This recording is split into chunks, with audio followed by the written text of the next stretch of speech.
today's topics, should we not have any guidelines? Should we rip the guidelines out and just leave it open source so we just I talk think about everything? it turned into the Illuminati all of a sudden. Well, there's a tie-in. There's a tie-in between the Illuminati and UFOs. There's Well, most certainly something there. that turns me on to hear about that from you, and I know you've done more actual research. My research tends to be Akashic record, direct. I'm so lazy, I don't want to actually read the books. Oh, come But on now. That's the real research, the inner wisdom, the inner truth. we need both, because I tell you, sometimes I know some of my facts are off sometimes. Like I was just feeling something about the Abrahamic Anunnaki, and I have a video on that called the Abrahamic blood sacrifice religions. It's pretty harsh. Well, I'm pretty direct, but it was Christmas Day in my defense, and I was kind of sick of the Christmas hoopla, and I needed to do something. I literally walked the neighborhood for 20 minutes and recorded it on the fly so I could defend myself against this damn cult Christmas programming that you have to attend the church and the party and all that. But yeah, anyhow, yeah, we could leave it open, a little bit here. I think it's okay with me. It came in,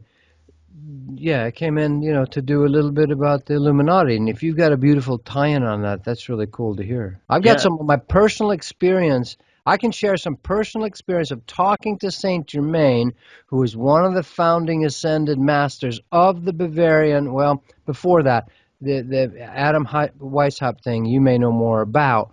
But some of my facts sometimes aren't online with history, but because the Akashic records are, in my view, the realer history. But like, for instance, on that video about the Abrahamic blood sacrifice, Hmm. I messed up between Noah and Abraham. Like, I had to go back and correct that, like little write-ins. Like, I'm sorry, But I was still feeling the origins of that. So sometimes our myopic insistence on historical fact, do you like that? I love it. Just made that shit up. That's awesome. The myopic insistence on historical facts tends to box people in. That's why they're afraid. The Egyptologists are scared when Dr. Robert Schoch from Boston College or University, I forget which, when he says, look, this is obvious water erosion on the Sphinx. Any geologist worth their undergraduate degree will go, that's freaking water erosion. I can't even tell. We get irrigation on our property. Hello, that's a water channel. It's not that difficult, right? But because we insist on not sounding wrong, it's that when we're 6 years old going, Johnny, do you know the answer? What happened? And you're like, no, I don't. And it traumatizes us as little children. So I would suggest, let's not be myopic about the historical.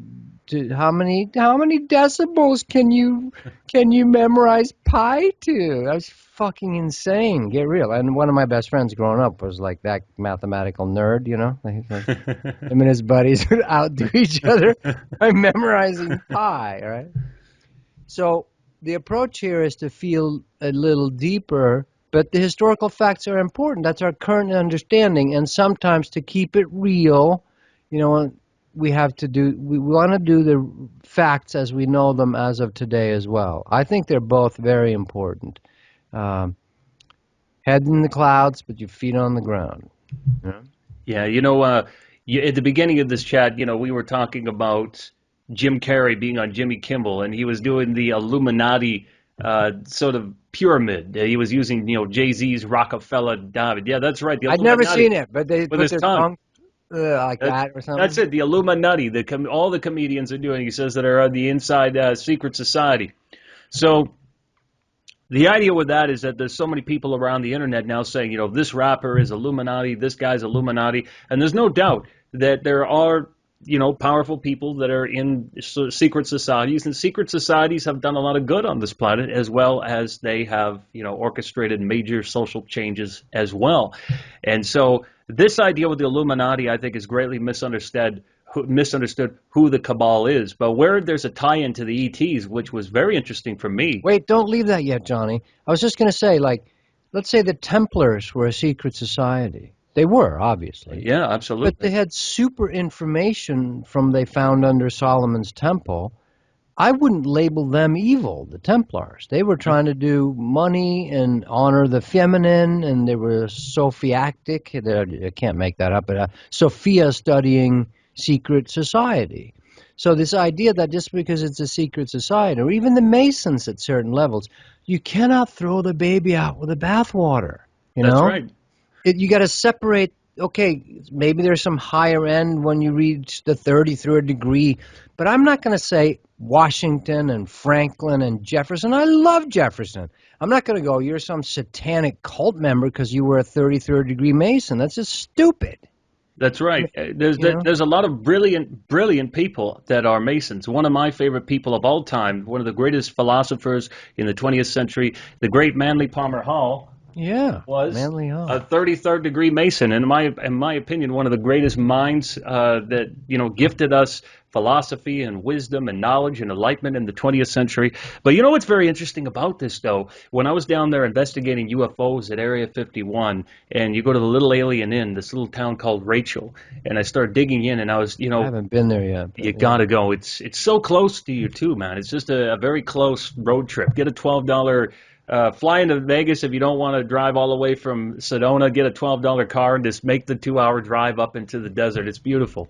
But when you get there, there's a lot of people that talk in those particular areas over in Rachel, and it's very interesting. It was actually around that time when I was visiting with Jordan Maxwell as well, one of our visits, because we talk often about these things, and he's sort of like an expert on the Illuminati over all these years, 55 years of research he's been doing on these topics. So I always ask him about what his thoughts are on these groups and who they are, where they are, if they're even human.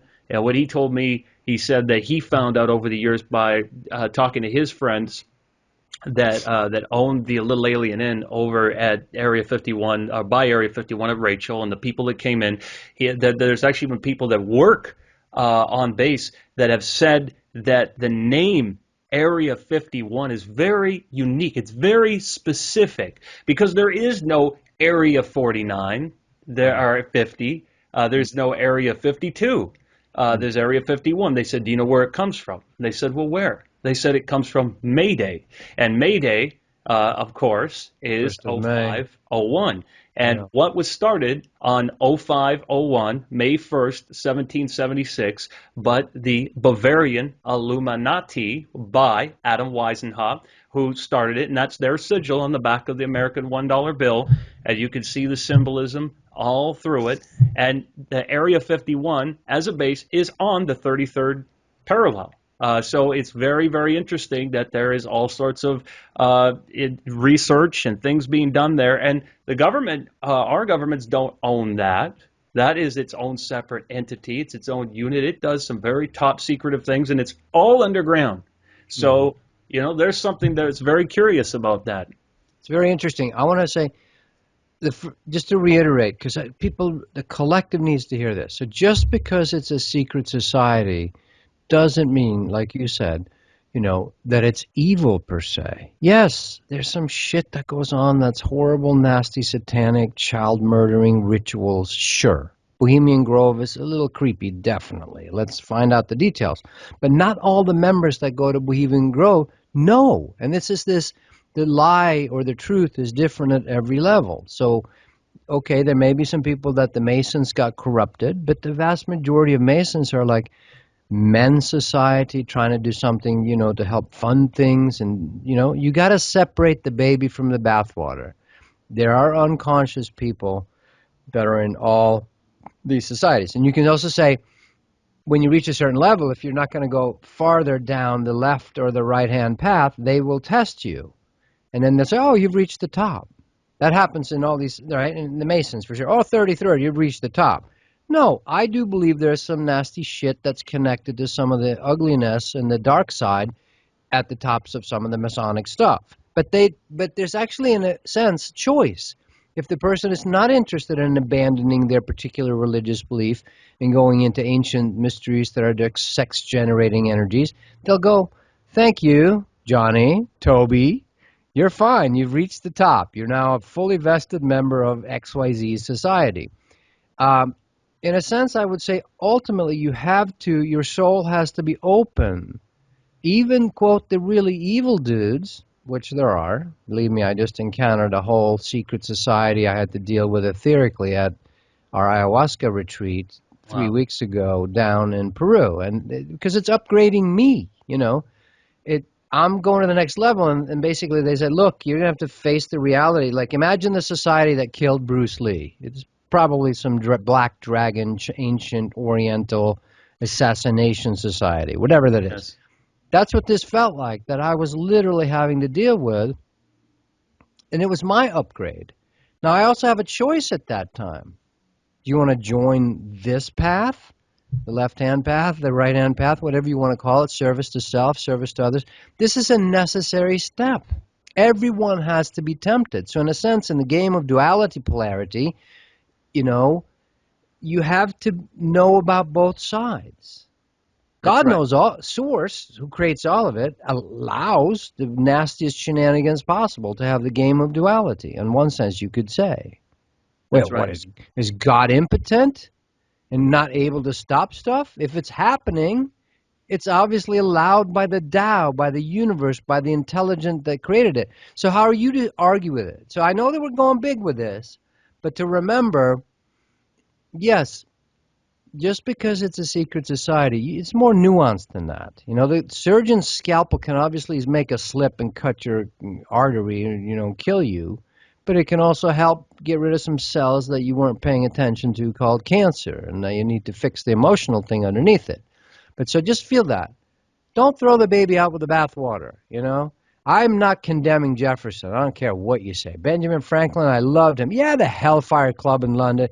Probably fucking sex orgies going on. That's kind of actually intriguing to me if you talk about it. And underneath it, I don't think he was evil with it, So I love David Icke and some experience there, We went to see him and actually some other things that went on, but I can't talk about that, about people that he knows very closely. But any early crusaders will tend to be, the wake-up call for the masses has to be, look at the fucking evil reptilian, 14-foot blonde dragon monsters. And I would agree, I don't really want to go meet those guys from what I've heard. But there's going to be a nuance of soul choice. And a lot of it takes two to tango. So it's not so easily to go super blamey, it's all your fault, and if we just eradicate you. No, the duality game goes on. So it's going to be nuanced. The Templars, I would suggest, were a good, quote, secret society. They brought forth things that they would have basically, and it happened to them, get burnt at the stake with their secrets when they shared it with the church in 13, whatever that was. You probably know more about it. So nuance. Sift it. Don't throw a whole person out. Feel, here's the good part, here's the bad part. The way Jesus or Krishna or masters look at beings, at human beings, they don't reject you because you did this and fucked up over here. You know what I'm saying? They're like, yeah, we know your whole past. We got your whole dossier unfolded. We still love you, and it's up to you. What's the next step? We'll help you. And that's the thing. You mentioned the duality, and the duality is a big key here because even when you look at the game of checkers or chess and you see the Masonic principles there, you take the checkerboard and you flip that on its side. So one point is facing you, one point's facing me. You're going to have a light square. I'm going to have a dark square. You count the squares all the way up to the middle of the board and cut it in half. You're going to have that leading up to 32 squares with a 33rd degree coming down the middle. So there's the symbolism of duality is there. Even in every Masonic temple, you'll see the two temples. You'll see the two pillars in the background. Boas and Jachin, and there's a bit of a joke about that. I don't know if I should be giving that joke out. I mean, it's kind of crude that you see the ancient phallic symbols that were in ancient Egypt, that these symbols sort of look like penile or phallic statues. So Boas and Jachin, jacking off, came from the symbols. So I mean, these are principles, as you mentioned, from the Solomonic temples. But I mean, again, I don't want people to say at the end of the video, say, hey, this guy is naive, that he doesn't believe that there are secret societies with different agendas out there. But my thing is that I've always been is that your average Blue Lodge, Freemasonry is doing a lot of good in their community, and they're just guys getting together and discussing these things and how they can look at these mystery teachings on how to better themselves and whatnot. But again, with any situation, there's always different orders. There's inner orders, there's outer orders, there's branch off groups, and that's not to say that everybody is perfect, but again, like you said, we can't throw the baby out with the bathwater, right? Nuance. Learn to discern is just a little phrase I like to share with people. Learn to discern. Learn to discern. Separate this from that. The wise ant separates. The Hindus used to teach, the Vedic yogis would teach their students, one of the things they would do, they'd get pure white sand and pure white sugar, and sugar we know is bad. I'm drinking my little stevia drink right now as we're talking, right? But they would put this little pile in front of the student and say, now let the ants come. Notice the ants just took the sweet sugar, the sweetness, the truth for them, in the sense the goodness that they wanted. And they left the rock, the white sand. So half an hour later, half the pile is still there, but it's been all separated out. The sugar and the sand have been separated. The ants found there was no nutrition, food, no sustenance, no energy. This is the same thing. So for all of us. So I often find when I meet people, of course we've all got hidden stuff.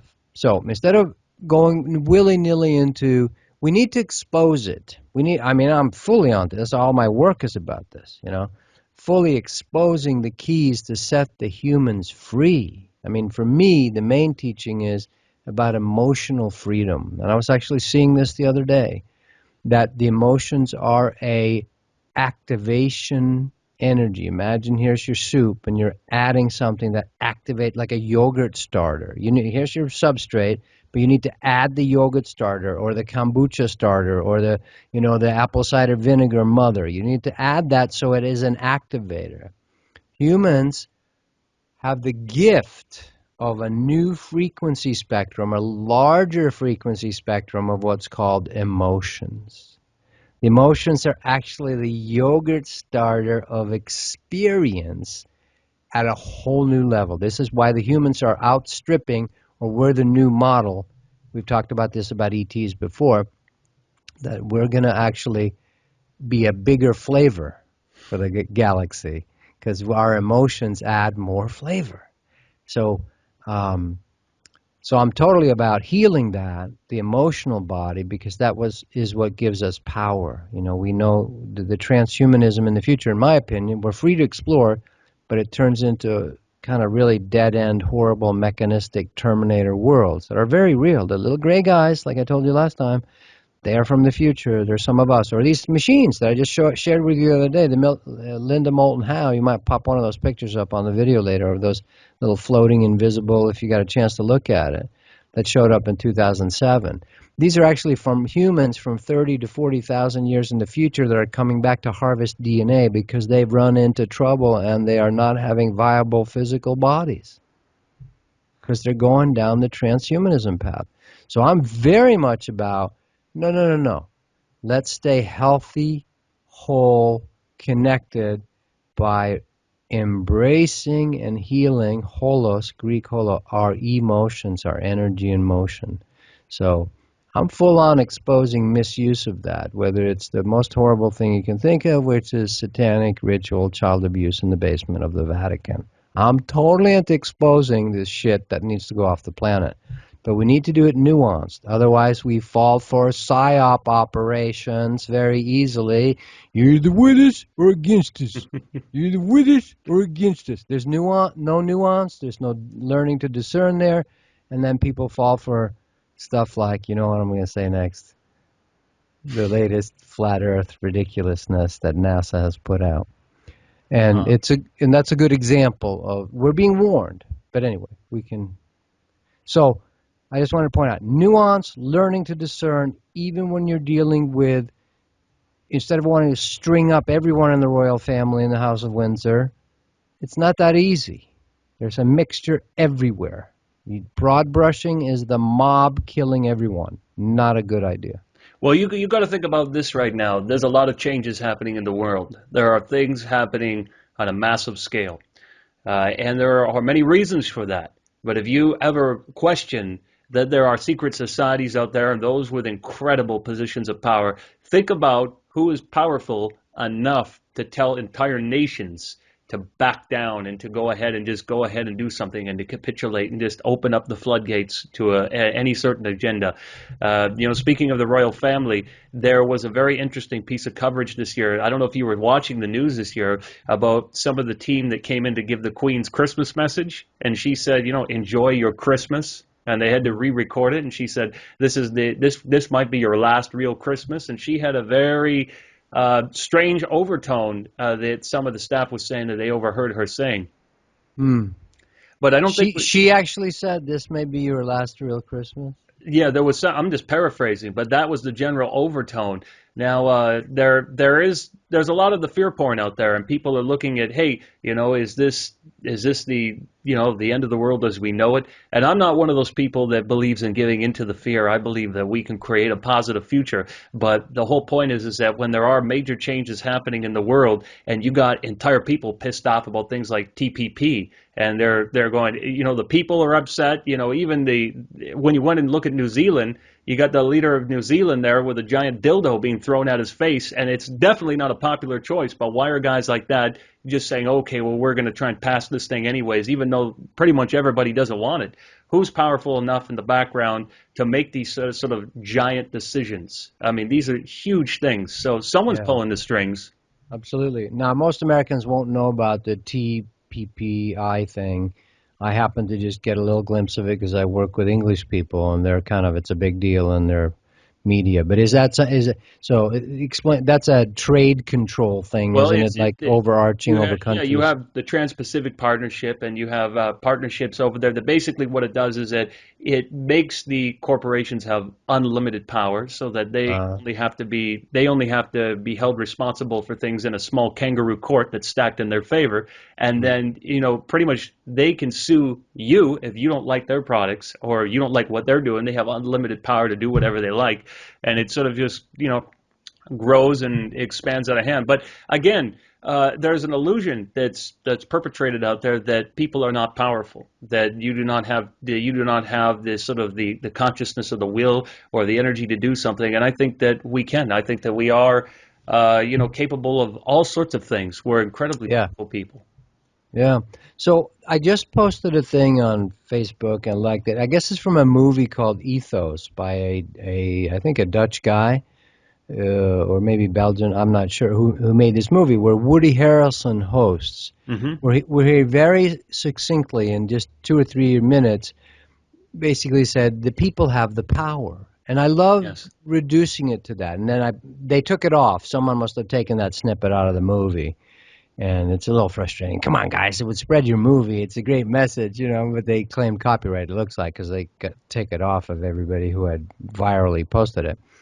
But basically what Woody Harrelson says in there is, okay, you've got, and I always say it this way, vote with your money. The people still have the power, And the only reason these secret societies or the shenanigans with giant trade or strong arming other countries or making a multinational global corporate freaking government on the whole planet is because we're not speaking up. The farmers in Maui spoke up and said no GMOs, just local city council. Now, whether that survives or not, at least the people are starting to speak up and realize we do have the power.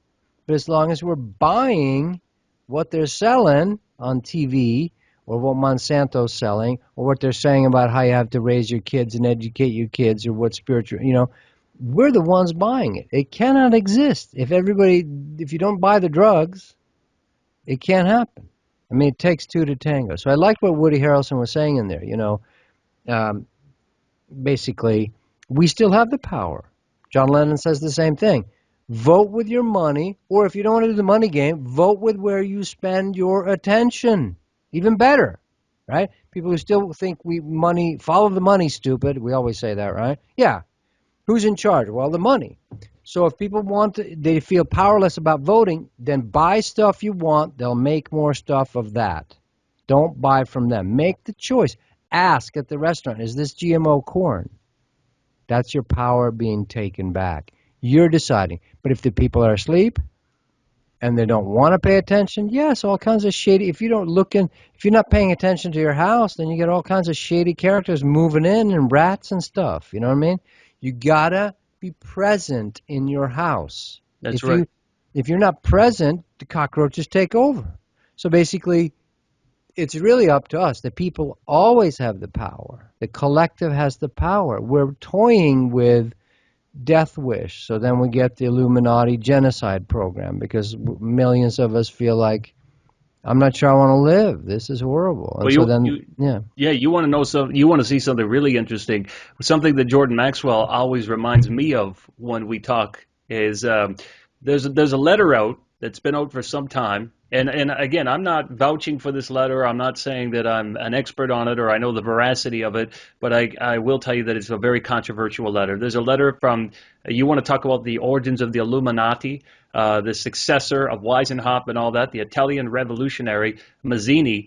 There's a letter that came out from him allegedly to Albert Pike. And just look up Mazzini letter World War III, where he's Z's? Mazzini, yeah, with the Z's. And look up that letter, World War III Mazzini. You tell me that that's not exactly what we're seeing now in the world. And it basically talks about what World War III would look like. And it's a very, very interesting letter. But, it showed up in books, allegedly, even in, the 1920s. It was also present up to a certain point in the British Museum. It's a very, very interesting. And so there's a lot of that kind of stuff. But again, looking at these particular ideas, going back even into the Knights. I remember hearing about that letter, actually. Yeah, going back even to the Knights of Malta, the Knights Templars, all these sort of things. We have to look back at what happened to the Templars. We have to look at what happened to why these secret societies became important and why they were around is because those who were studying and preserving sacred knowledge and sacred wisdom, they were persecuted and they were destroyed and they were basically they were mocked and ridiculed and punished. So when these secret societies came around, they would preserve this knowledge and they would go forward. And of course, those who were not, privy to the information, they were considered profane and ignorant. And I guess you could say that the same is true for the UFO information, the extraterrestrial information. Up until this point, the idea is that most of us would not be able to handle the truth about it. Yeah, and it's the same exactly. Like, so if you go back to the Egyptians, Masons, they're stoneworkers. I've always felt intuitively, and you may know more about it than me, but that came from this original, however those pyramids were built. In my opinion, they were built by what we would call an ET race, the Ra people, RA, the solar people from Venus who are an ascended Christos consciousness. They, through sexuality and love, ascended their beings to the point of merging, as people in Christian churches call it, the body of Christ. The church is meant to be one body. Well, they actually did it as a whole planet. Mm-hmm. But so they're time travelers and so forth and masters of materiality. And so they came and built that pyramid. Why? Because they used the pyramid on their home planet to ascend. It's an ascension chamber. It is never ridiculous, sepulcher or gravesite, obviously not. No. There's one tiny little scrawled graffiti thing about Khufu in there, and then they based the whole thing. The pyramid was Khufu's. There's nothing else in there. There's no hieroglyphs inside the pyramid. It's a chamber, an energy machinery ascension chamber, and so forth. But so originally they had to have some of the humans help them know some of it, the high priests. And so they had to know secret masonry, the tones, that little ankh, the staff, these things that could literally lift the rocks, anti-gravity. 1935 Swedish explorer in Tibet watches the Tibetan monks sing through what looks like alpenhorns, these giant horns of different tuning tones, and they lift multi-ton blocks of stone, hundreds of feet up the side of a mountain to build a monastery. Documented cases. That's the remnants of it, but these guys were masters. So if the Masons come from some secret stuff about, hey, we used to work for the gods when they built the pyramid way back then. That's what I always felt intuitively. And therefore, and then it, in a sense, devolves into appropriate, like sickle or, the whatever the symbols are, the actual hammer and, what the measurement that the Masons use. So again, that's not bad. That's a Yeah, race of elder brothers, the Raw people, which are now making a reappearance if you're listening to the Wilcock and Good, and company. The Blue Avians now, which is obviously Thoth and Horus. These are avian beings. I've had a direct encounter now. We're going to go mystical here with, and I'll tell a true story, feel it in our bones, doing sacred ceremony in Maui a few years ago. We just sort of private friends, me, Joy, Mark at the time, and Richard and Ann, just a few of us. At one point, Mark, who came out of fundamentalist Christian background, woke up like 3, 4, or 5 years ago, which is really beautiful that I'm seeing that, because I used to be so hopeless about the fundamentalist Christians, but it's actually shifting. And he's very visionary. He was very psychic, and he'd come at it through the Holy Spirit thing, which usually locks them into Christianity. But he was really good at it. And he went down to ayahuasca land. First ceremony in ayahuasca in the jungle, she shows up as a being and says, "Hey, here you are." Because he's already developed that real ability that true Christians do. My sister was like that too. But anyway, at one point I see Horus. He's off to my left over here, like frickin' golden boy, like 8 feet tall and this amazing golden stuff on him. And I don't say anything. And then Mark, who's very psychic, goes, "Hey, Tobias." And he doesn't know anything about Egyptology. That was all demonic shit with the way he, was raised with the Christian stuff, right? He says, "Hey, Tobias, you got some bird-headed guy standing next to you." And he's got a little apprentice with him who's also got a bird head. Now, what is that? Are we collectively hallucinating? No, not in my truth. Horus showed up. For whatever reason, I was a bit overwhelmed, but he had like something to transmit to me. Now, that's a raw race people that he comes from.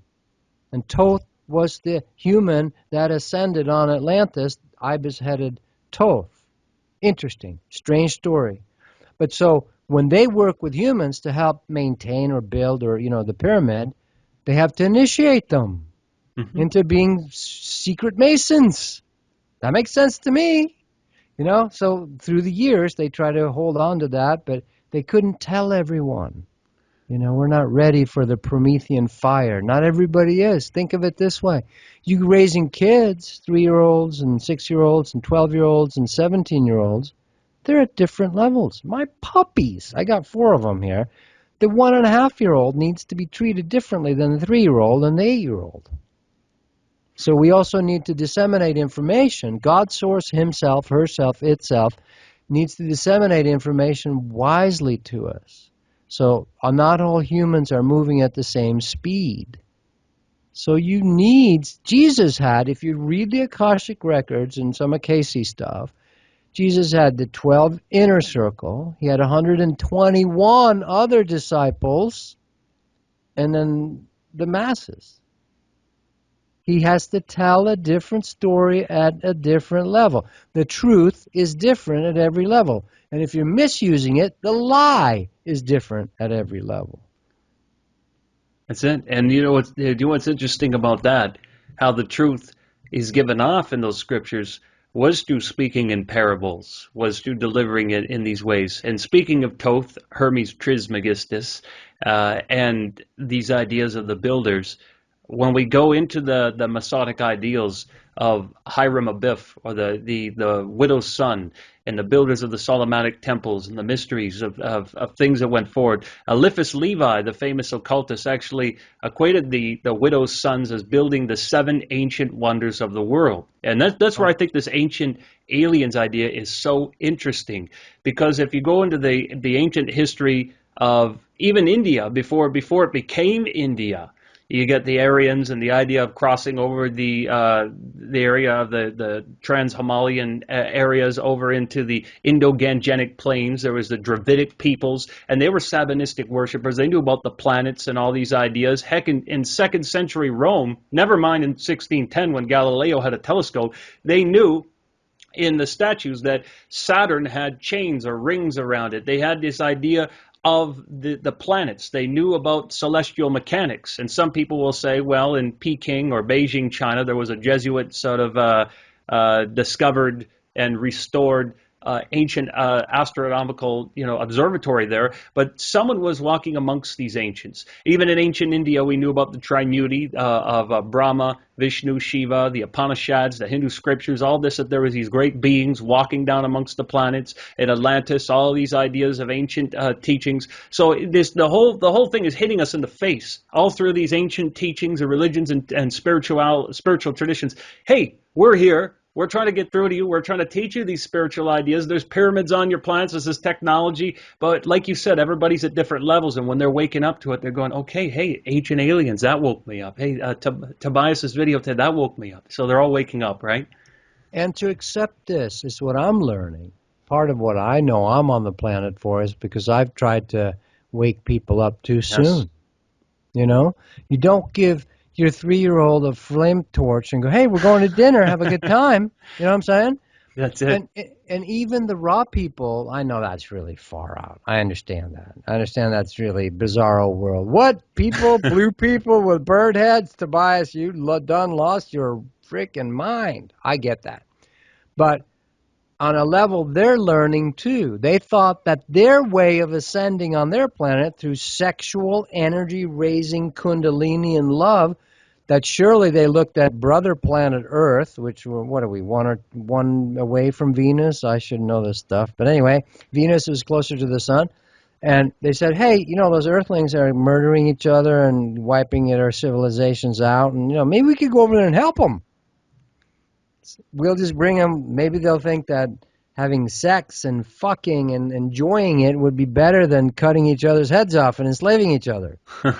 So they say, let's bring the Ascension pyramid to show them how to do the little death. Thank you, French people. To awaken through Kundalini and wake up, and they'll see it's a better way. But they were actually learning, too, that you cannot introduce high spirit or high tech or high knowledge too soon. No wine before it's time. So, again, the nuance. It is scary. It's scary on my journey. I don't know about you, but when I'm 29 and a half and I've been a good little yogi my whole life, for 10 years, all of a sudden, spirit, my soul agrees, or I planned it before I was born, or whatever level you want to look at it, says you're not going to learn about nature spirits and see UFOs actually materialize in the sky. You're going to go do that, and you're going to deal with pan spirits, and you're going to deal with... I got some far-out stories, let me tell you. The beings from Maldek, called the Titans, came to visit me and a friend 1991-ish in the Superstition Mountains in Arizona. They spent 3 weeks with us. These guys are what's called the Titans. It's the Marvel Universe. It's the guy Stan Lee channeling that shit. If you ever read Captain Marvel and all that stuff, it's off the chart truth about Kronos and the ancient Greek gods, and it's all mixed together. What do you think Superman is? Come on, get real. These are these ancient Greek gods, And those guys showed up for us in the ethers, but they would manifest through strange manifestations like opening doors and stuff. And my friend, Super Psych, at the time I was still waking up. I would sense it more.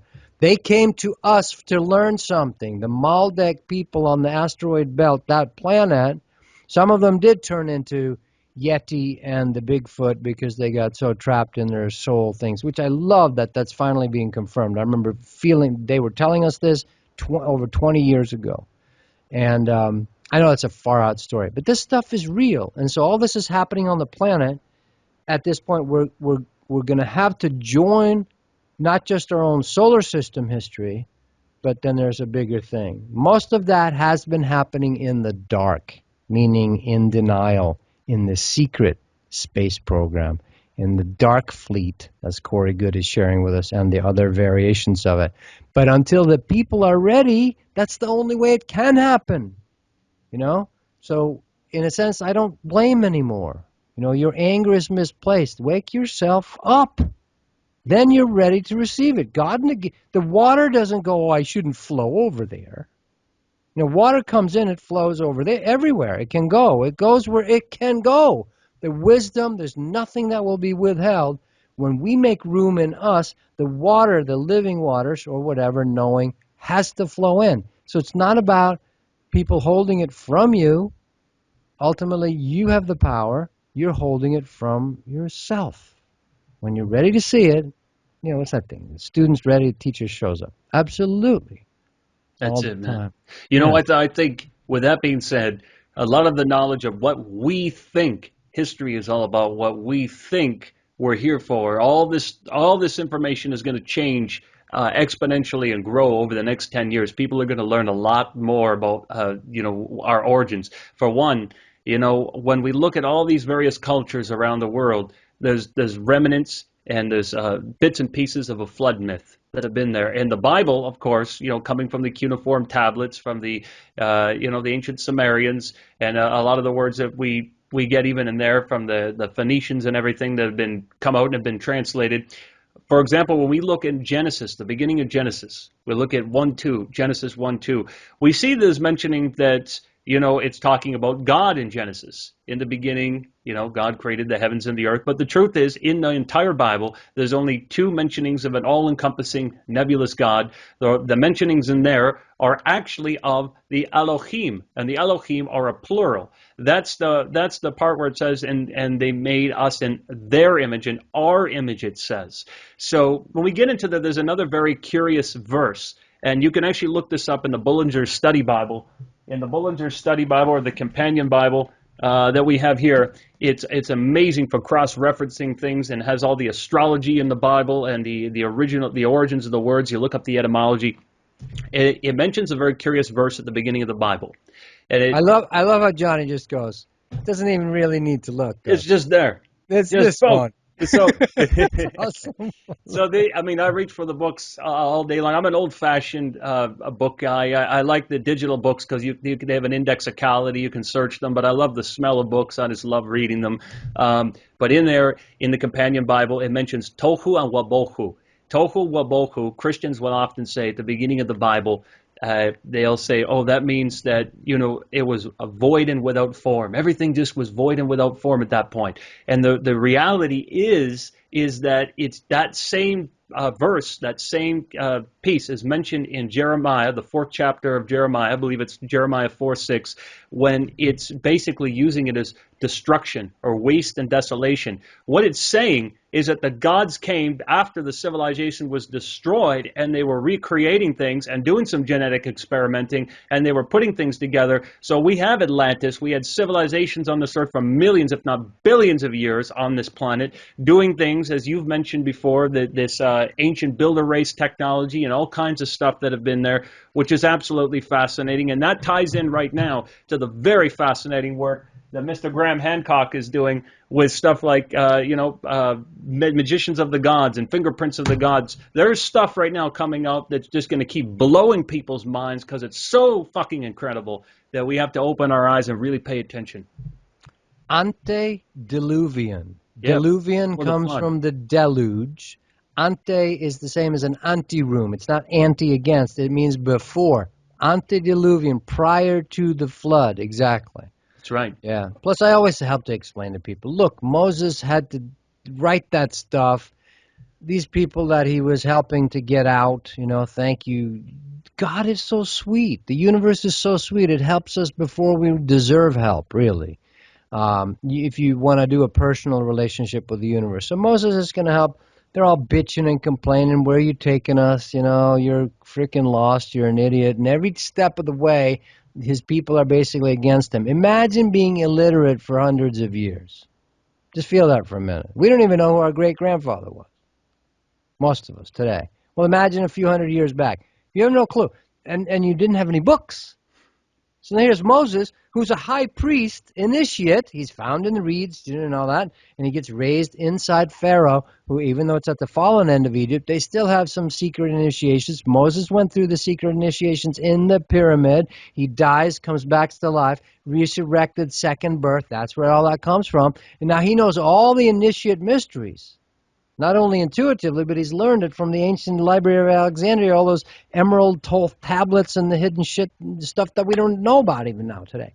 He's going to try to teach these illiterate people that have been illiterate for 300-400 years that have not been allowed to study. How's he going to do that? He's going to have to write. He's going to have to get out a freaking coloring book with shapes. You with me?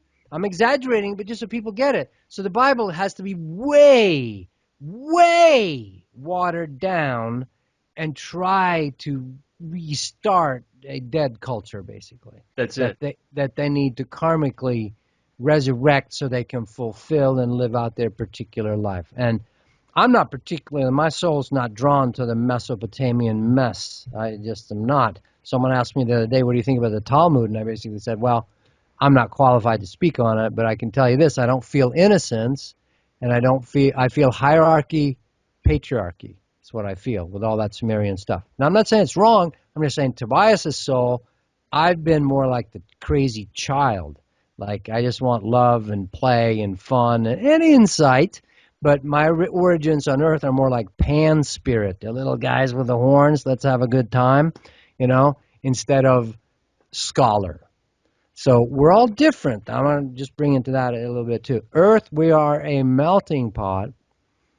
And so these multiple influences from around the galaxy and our own solar system, I just mentioned the raw material and the Maldek people, Electra, Tiamat, whatever they call it, different names. These are all influences. Neptune is an ancient civilization. You can imagine 12-foot beings that are just etheric, floating on an etheric sea. Just feel it for a second. 12-foot tall blue beings are floating on an etheric sea. They've completed all the 3D stuff millions of years ago. But they're still there in our solar system for us to be influenced and to access. This is a bigger picture. So, yeah. I'm glad you mentioned Moses there too, and Neptune. Those are two things that I love those subjects. It's interesting when I was just in Rome and going to the Vatican. One thing you notice there is that Moses has the horns on his head, right? He's got the horn statue, and that's right. And when you look in the original biblical verses, it says that Moses was horned when he came down the mountain, and there's a reason for that. And it's the same reason why the Vikings wore horns and the Native Americans wore horns, because it represented the crescent moon. And when you look, and you mentioned the Sumerians and Mesopotamia and the ancient Akkadian things, like when we talk about Noah. Moses is a very interesting story with the edicts of the Decalogues, and as you mentioned, there's definitely an Egyptian connection there. Some think he might be Akhenaten, who gave the first Egyptian monotheistic sort of religion with the Aten. But the interesting thing, again, is that there's an idea with scholars there that when Moses is talking about, when they're talking about him coming down from Mount Sinai, the ancient Chaldean word for moon is sin, and Ai is God. So sin, Ai, you get the moon god. So, coming down from the mountain, he's looking over the top of the Arabian mountains. You see the moon coming up. And if you look over at Passover and all the Jewish holidays, what are they based on? They're all based on lunar cycles. They're all based on the moon cycles. So a lot of this sun and moon stuff, there's more to it than just the sun and the moon. Obviously, there are archetypes there. Obviously, there are spiritual energies. There's energetic shifts. Yeah. Just like, when we go into the idea of Lucifer, people say, oh, well, Lucifer, that's all bad and it's evil. It's the devil. Devil, as you pointed out before, evil with a D in front of it. Devil, evil. But the idea with Lucifer, we get the idea if you go into Heliopolis, just like Metropolis, Helios, like the Colossus of Rhodes, one of the 7 ancient wonders of the world, was the sun god. So Helios, Heliopolis, is also where, they served On. The god On. The Greeks called it Heliopolis. The Egyptians called this place, when it was through Lunu or worshiping On, the light. That's why we turn the light on, because it's connected to this ancient principle, this practice. And speaking of Neptune... this is dangerous stuff.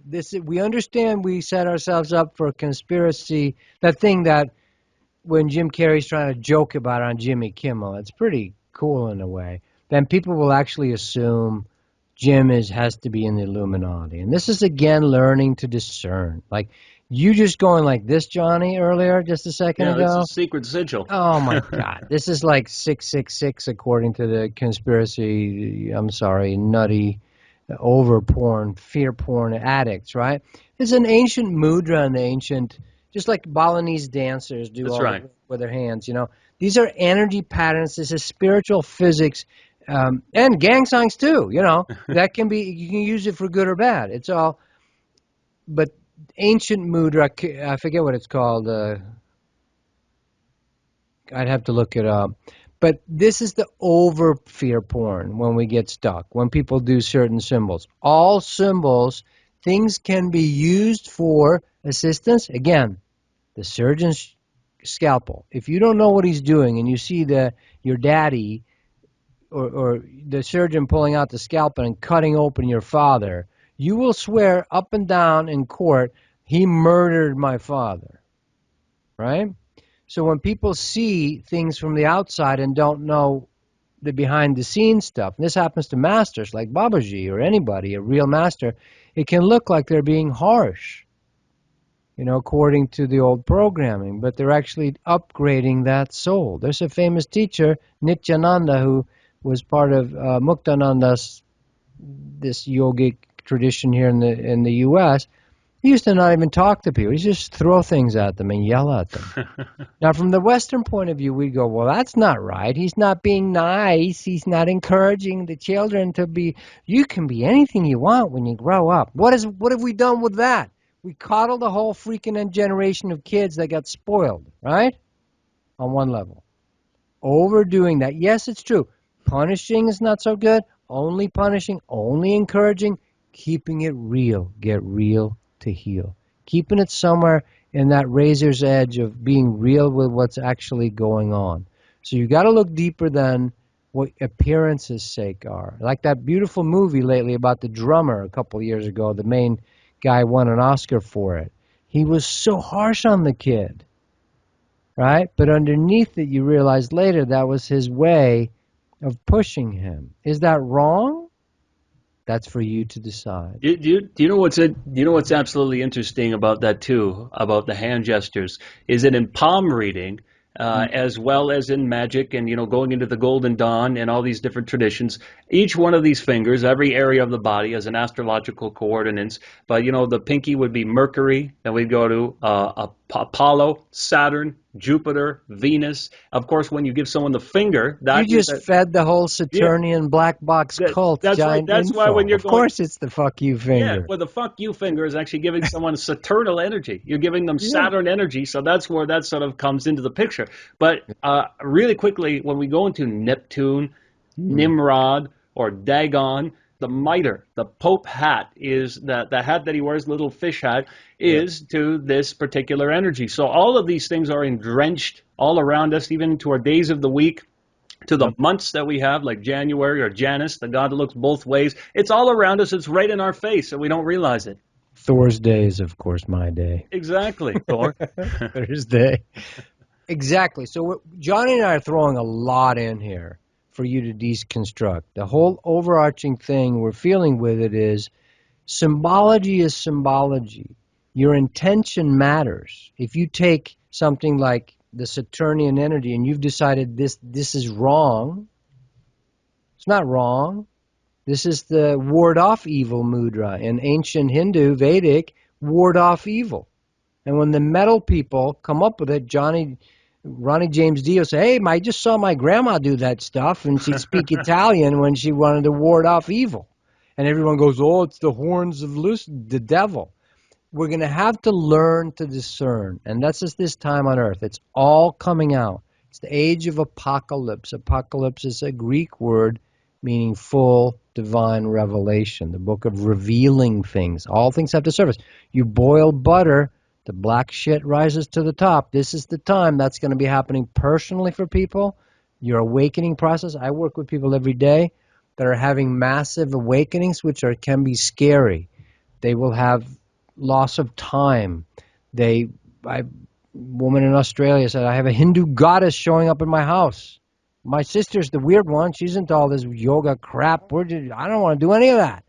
It works in mysterious ways. I have this happen every day to me, but because I got my ass kicked 20 years ago, because I asked for the upgrade, apparently, at the time we don't know we asked for it, I can help others a little bit like a spiritual mid-husband, midwife, to help. I basically always tell people, they go, this is happening. I go, completely normal. And then I have 14 examples of how it's happened to other people, and let's help move your energy so you don't freak out. Because how are you going to melt? Oh, I want oneness. I want oneness with the universe. Well, how are you going to have that unless your old personality frickin' melts away? You can't have it both ways. You can't go, oh, I want to stay exactly the way I am, but I want to be instantly enlightened. I mean, it's ridiculous. So if you're asking for change, it's going to come. The universe is no respecter of persons. Your little ego is like, bye, out of here. If you resist, you're going to freak out. You can't do that. You got to go with the birth. It's like a mother going, you know what? My water broke, but I really don't want to give birth to the baby. Can I just go to lunch? It ain't going to fucking happen. You start your spiritual awakening, you got to go through with the birth, or you're going to be in massive pain. Relax. Learn to do spiritual Lamaze breathing, okay? I can help you with that stuff, all right? That, So this that, go ahead. that reminds me of when you're doing these, when you're giving that explanation. Bring it back to Jim Carrey. It reminds me of a skit he did a few years ago on In Living Color, where he was playing a television evangelist named Reverend Pathos, and it was the most honest thing ever. The perfect example of the television charismatic, fundamentalist, as Dr. Gene Scott used to say, fundamentalist ministers, and they say, we're looking at this Rondell's stripogram and this jacuzzi and all these mail order strippers, and he says the Lord uses that jacuzzi in mysterious ways. And so, I mean, bringing it back into this, bringing it back down into the real level and getting real with it, as you're saying, is the most important thing, I think. Yeah, and we this is really a galactic. Again, we know we're throwing stuff out there. It's just fun for Jonny and I to talk about this stuff. The galactic has a 63 million year spin to the galaxy. Now, again, I don't know if I have the exact facts right, but that's what I'm seeming to remember. So if you in your pedantic, hysterical, little historical, freaking date fixated self go, Tobias, it's actually 128 million years. I'm therefore going to reject everything else you've said. That's your loss. That's your loss. You need to learn to discern and to discriminate and feel the spirit of the messages. See, where we're going, we're not pedantic, left-brain, linear lunatics. We're going to be a little more expanded. So anyway, the galaxy has its own spin, and you can't stop that. What are you going to do? I don't want to awaken. I don't want to evolve. Can you, God, please stop the galaxy from spinning, please? That's ridiculous. It's going to do what it does, and it has certain spiritual physics, certain quadrants or energy ejecta from the center of the galaxy. Imagine your color pie chart or something. When you're moving into the blue phase, you can't go to the galaxy, oh, stop, I want to go back. We're moving into another level. There's different energy frequencies, just like there is in your own body. You don't want your liver trying to be your spine, your spinal column. It's not going to work. But it's the same with the galaxy. So you have to go with the Tao. Resistance is futile, as you know. So the real surrender, that's why real masters talk about not my will, but thy will, Jesus. Buddha talks about surrender. Taoists, you have to go with the Tao. So if you resist on Earth at this time, you're going to in for some pain, and you will be relocated. You're not going to FEMA camps, you're just going to a different planet. Okay? And there's nothing wrong with that. It's actually very loving, But the Earth herself is upgrading herself. Now, there may be multiple timelines. You may get the Mad Max timeline if you need to live that out, which is actually, in my view, that's what's going to happen. And those of us that are just on the cusp for free energy and thought metal that is made of aluminum, titanium, and crystals that is alive and conscious. Yes, whatever you're interested in, you can work with tech and organic together. One is not, I'm sick of cars. I want my personal UFO anti-gravity, absolutely quietly humming spiritual awakening machine. It's a spiritual awakening chamber as well as as a location device. That's what I want. I want to be able to get in my own little personal spaceship, floats 15 feet off the ground, because we're not ready yet for everybody flying all around. The first step is we're still going to have to use some roadways, but we won't kill any animals because there'll just be 4 feet of grass underneath there. Beautiful, quiet. You can walk. You can go spazieren in Germany and enjoy yourself. I want that. I'm sick of cars. Cars are stupid. Oil is obviously based on the black god oil of denial. Hello? The signs are everywhere. So there's many millions of us. Just feel it. You can just make a simple choice. Literally, your imagination is God. Your choice of intention. You've been told that you don't have power. Bullshit. You are God. Every teacher said, what do you want? Jesus to show up and go, don't you know you're gods, you morons? Wake the bleep up. That's probably what he actually said. Probably had a hard day and got a little frustrated. Said, don't you know you're gods? Come on. You know, I'm over here trying to frickin' perform a miracle. You have me doing frickin' parlor tricks so you can fucking believe this? That's basically what he's doing, right? Yeah, I love what you say, man. I mean, people have to wake up to their own true potential, and that we can face all these problems head on when we're equipped with good philosophy and wisdom. But I got to tell you, man, I'm having so much fun with you that I almost forgot that the time is tick past the time I was supposed to be at that appointment. So let's do it again sometime soon. Absolutely. Level 2 next time. We'll keep it going. Let's do it. Thank you, Johnny. I love it. And there's so much more. Both you and I have a backlog of stuff that will help the collective for those with ears to hear. So I'm in. I agree, man. Let's do another part coming up. Everybody have a beautiful day, and thanks for joining us.